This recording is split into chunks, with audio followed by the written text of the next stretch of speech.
Welcome back to the Elise Surkov podcast, where we help women in perimenopause and menopause thrive unapologetically from the inside out.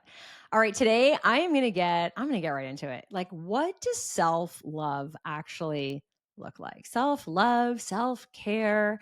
I'm going to debunk this because I remember when I was having babies and I was like, it was really important for me actually when we had our daughter. So we had our first, Albert and I sat down and we talked about what part of our identity we didn't want to give up, which now that I think about it, like mid 20s, we're having this conversation. We're pretty fucking mature here. But for him, he's a big hockey player. All right. So if you're new here, my boys are very much into hockey because my husband's very much into hockey. We're very much a hockey family. In fact, I like to say that Albert really did marry me for my Leaf ticket seasons, my seasons tickets to the Leafs. That's in the family, and I died by that notion. He definitely married me for my Leaf tickets. Anyways, I digress. What does self-love look like? We talked about identity that we wanted to keep. Now, for me, at like my mid-20s, it was really important for me to keep my workouts in because I've been training since I'm 14. Going to the gym was super important to me. And everyone was like, well, once you have a baby, you won't be able to work out anymore. And I was like, fuck you. I will show you what that looks like. And so I said to Albert, it's really important that I still get my workouts in. And for him, he said, it's really important that I go to hockey. Hockey was really important to him. In fact, side note, hockey was so important to him that on the night that we brought our second home from the hospitals, keep in mind, my little fresh baby here is hours old and he flew the fuck out. Okay. His birth was 45 minutes. So I was like in a bit of a shock. We go home. I now have two kids that are like, my daughter was 2. He was fresh. And Albert goes to hockey. It's like 8:00 at night. I'll never let him live this down. And I'm like, seriously, you're going to hockey? And he's like, babe, it's playoffs. And I was like, all right, go to hockey.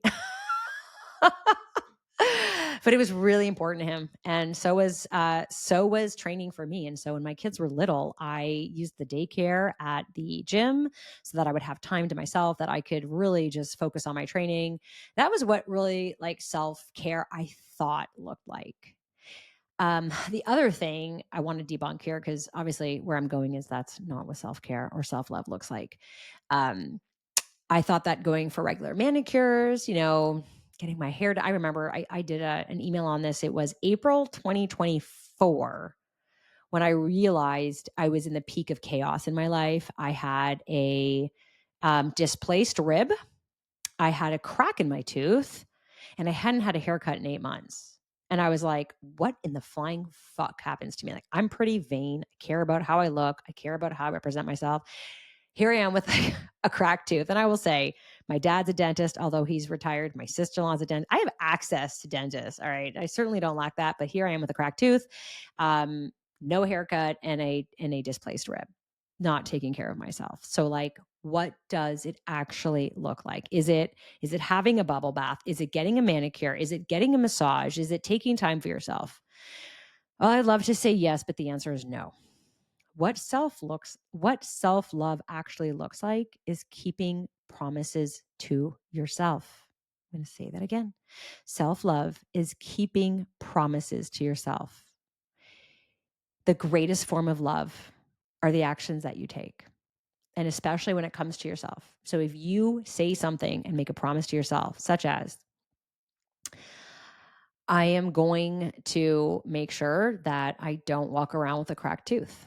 I'm going to fucking fix that tooth. Or I'm going to go for regular haircuts so I don't wake up one day and wonder why like my hair is stringy and looks like shit. Or I'm going to get healthy. That's a promise I'm going to make to myself. How are you going to do it? How are you going to keep it? Or I'm going to set stronger boundaries. I'm going to say no more to others so I can say yes more to myself. I am going to slow down. I'm going to meditate. I'm going to practice gratitude. I'm going to journal. I'm going to work harder. I'm going to work harder.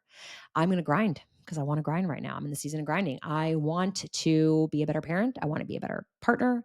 I want to be a better friend. Whatever it is that you deem important to you and whatever promise you make to yourself, that is self-love. The more that you keep promises to yourself, the more you respect yourself, the more you love yourself, the more you put yourself first. So when someone comes into your life that you know is a red flag, you'll see it very quickly because it will be out of alignment with the promises that you made to yourself. So if you're creating an environment in which you're like, I only want to be surrounded by friends that like lift me up. If a friend comes into your circle that's like a negative Nancy, you'll instantly keep it. You'll instantly see it and be like, I got to keep this promise to myself. That's self-love. Self-love is me saying respectfully no. When someone says to you like, "Hey, you want to go to this great thing? I think it's going to be great for you." This is my like my pet peeve is when a friend says to me, "Hey, want to go to this thing with me?" And then they don't end the conversation there. It's like, "Hey, want to go to this thing with me? It's going to be blank, blank, and blank, and I think it'd be really good for you to go blank, blank, and blank."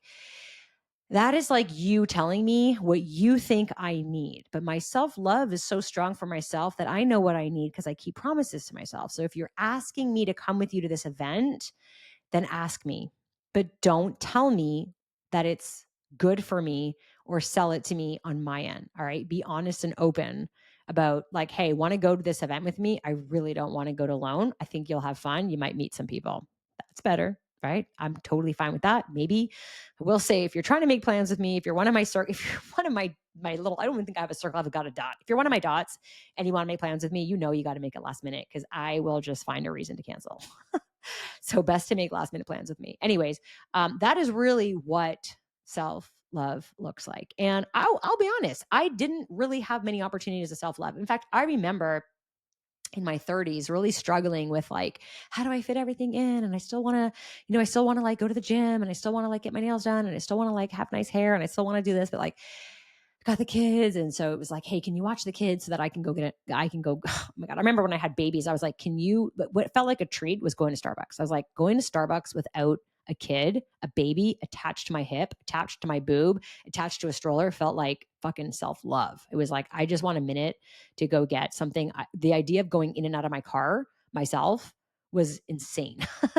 But that's not really what self love is, right? It's like, oh, you're fine as a new mom because, you've gotten your nails and you've taken some time to yourself. But maybe as a new mom, your promise to yourself is that you're going to, I don't know, like not lose who you are as a woman. And that might mean like, I still want to read books and I still want to go to the gym and I still want to see my friends. And so you're going to have to now make efforts to then keep that promise to yourself. I'm going to have to get babysitters. I'm going to have to put in more of an effort to get people talking. I'm going to have to, like, whatever it is.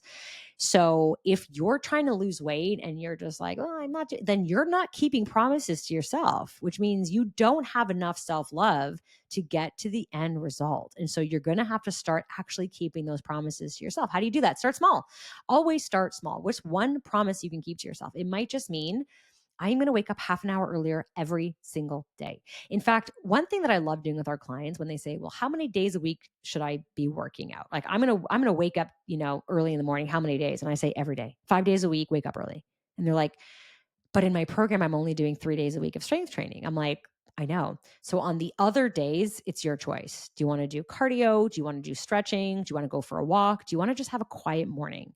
But I want you to get into the routine where you're getting up at the same time every day, because the worst thing that can happen is that you're doing it 3 times a week, Monday, Wednesday, Friday, or Monday, Wednesday, Saturday. And the night before you're dreading it. You're like, oh, tomorrow's my early day. Tomorrow's my early day. And it's going to be harder to keep that promise to yourself. But if the promise to yourself is I'm going to get healthy, I want to get in shape, then the promise also has to be I'm going to create habits that are going to support that, make it easier. So if you get up at the same time every fucking day, number one, your sleep debt will be gone and you'll feel better.